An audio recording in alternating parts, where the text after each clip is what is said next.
Sudarlun Lembaga Pendidikan Islam Dayah Duratul Hidayah khusus santri putra yang berlokasi di Dusun Tengku Corbadak, Kampung Gelanggang Kulam, Kota Juang Biren diresmikan pada Senin 31 Januari 2022.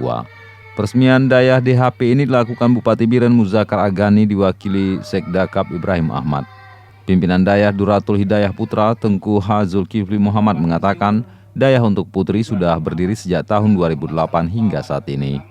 Sedangkan untuk Dayah Putra baru hari ini diresmikan dan selanjutnya akan menerima santri baru tahun ajaran 2022-2023 dengan membuka pendaftaran mulai 15 Februari hingga 15 April 2022. Dayah yang memiliki bangunan 2 lantai ini nantinya melaksanakan pendidikan Dayah Salafi dengan program unggulan yaitu Bahasa Arab dan Tahfiz Quran. Pembangunan gedung Dayah ini merupakan bantuan pemerintah Aceh yang terdiri dari tanah wakaf warga dengan luas 3.500 meter dan nantinya dalam waktu dekat akan dilakukan perluasan lahan.